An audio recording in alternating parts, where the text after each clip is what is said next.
안녕하세요. 자유교회 이진우 목사가 보내드리는 아침 묵상입니다. 오늘도 예수 그리스도의 향기를 내는 복된 하루가 되시길 바랍니다.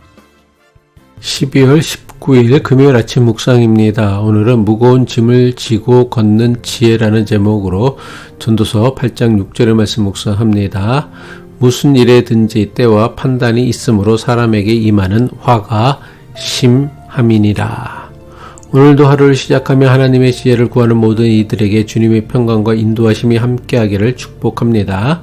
어제 묵상에서 우리는 전도서 8장 5절을 통해 지혜자의 마음이 때와 판단을 분별한다는 말씀에 대해 살펴보았습니다. 전도서 8장 5절 후반부죠. 지혜자의 마음은 때와 판단을 분별하나니. 이것은 하나님의 시간표를 분별하는 영적 분별력이자 정의로운 판단을 선택하는 지혜였습니다. 실제로 우리는 살아가면서 수없이 많은 선택의 기로에 섭니다. 언제 해야 할까? 그리고 어떻게 해야 할까? 이 두 가지 질문은 우리 이민자의 삶을 지탱하는 동시에 우리를 가장 고뇌하게 만드는 질문이기도 합니다. 어제 묵상한 말씀이 지혜의 가능성을 열어주는 것이었다면 오늘 묵상하는 말씀은 인간의 지혜로도 막을 수 없는 인간의 한계를 직시하게 합니다. 전도서 8장 6절이죠. 무슨 일에든지 때와 판단이 있으므로 사람에게 임하는 화가 심함이니라. 전도자는 다시 무슨 일에든지 때와 판단이 있다고 강조하고 있습니다. 하지만 이것은 단순한 반복이 아닙니다. 여기서 무슨 일이란 우리가 겪는 모든 상황을 의미합니다.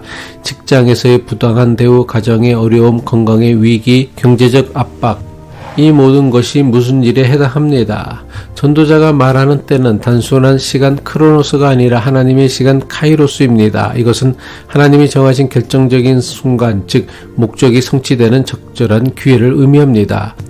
농부가 씨를 뿌릴 때와 거둘 때가 있듯이 우리 인생의 모든 일에는 하나님이 부여하신 고유한 시간이 있다는 뜻입니다.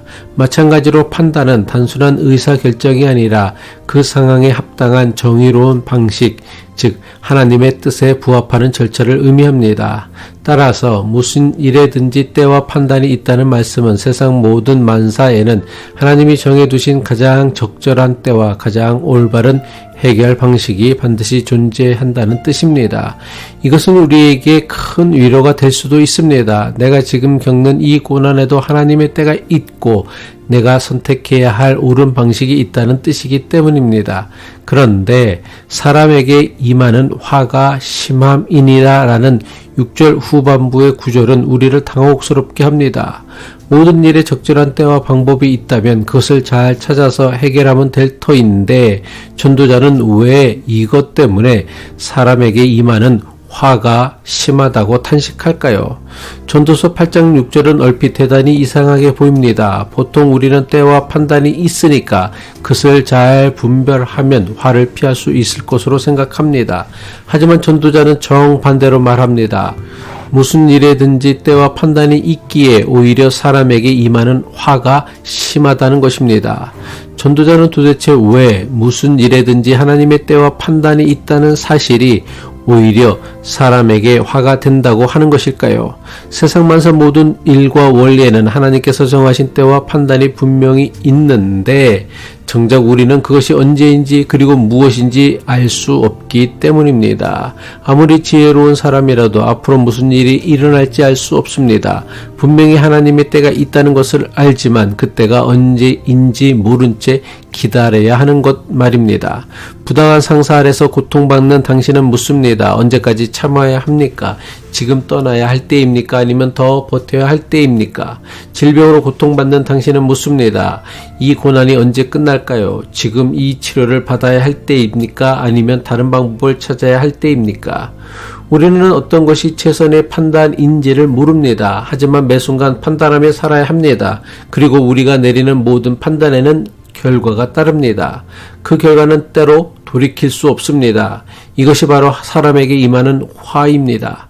이처럼 하나님의 때와 판단을 알 수 없다는 것이 바로 우리가 짊어진 무거운 짐, 화입니다. 그렇다면 이 무거운 현실 앞에서 우리는 어떻게 살아야 합니까? 전도자가 인간의 한계를 강조하는 이유는 우리를 절망시키기 위함이 아닙니다. 오히려 우리를 참된 지혜의 자리로 초대하기 위함입니다. 우리는 종종 내가 계획한 때에 내가 원하는 방식으로 일이 풀리지 않으면 하나님을 원망하고 불안해합니다. 그러나 전도자는 우리에게 말씀합니다. 결과는 하나님께 맡기고 오늘 주어진 일상의 과정에 성실하라고 말씀합니다. 결과는 하나님의 몫이고 과정은 우리의 몫이기 때문입니다. 미래를 모르기 때문에 불안해하는 것이 아니라 미래를 주관하시는 하나님을 신뢰하기 때문에 오늘 거룩한 순종을 선택하는 것, 이것이 신앙입니다. 해결되지 않는 문제, 풀리지 않는 자녀 문제, 신분 문제 등으로 마음이 무거우십니까? 무슨 일에든지 때가 있다라는 말씀을 기억하시길 바랍니다. 내 시간표보다 더 완벽한 하나님의 시간표가 있음을 믿고 기다림의 시간을 기도로 채우시길 바랍니다. 성급하게 내린 결정은 상황을 그르칠 수 있습니다. 우리는 때와 판단을 알 수 없기에 하나님을 의지할 수밖에 없습니다. 이것은 저주가 아니라 축복입니다. 나의 무능함을 인정하는 그 자리에서 하나님의 전능하심이 일하기 시작합니다. 이것이 바로 전도자가 우리에게 전하려고 하는 진정한 지혜입니다. 2025년도 아침 묵상은 오늘까지입니다. 한 해 동안 자유교회 아침 묵상에 함께해 주셔서 진심으로 감사합니다. 매일 아침 묵상으로 주님과 동행하시며 한 해를 보내신 모든 이들에게 주님의 은혜와 평강이 충만하기를 축복합니다. 기도하겠습니다. 시간과 역사의 주관자 되시는 하나님 아버지, 오늘도 한치 앞을 알 수 없는 안개와 같은 인생길을 걷습니다. 주님, 인간의 한계를 겸손히 인정합니다. 미래를 알 수 없기에 오는 두려움과 삶의 무거운 무게를 주님 발 앞에 내려놓습니다. 내일의 결과를 알려고 몸부림치기보다 오늘 하나님을 경외하며 정직하고 성실하게 걷는 지혜를 허락해 주옵소서. 그리하여 불안한 불확실성의 바다 위에서도 주님을 신뢰함으로 평안을 누리는 하루가 되게 하옵소서. 2025년 한 해 동안 우리의 걸음을 인도해 주신 하나님께 감사드리며 우리의 영원한 생명이 되시는 예수 그리스도의 이름으로 기도합니다.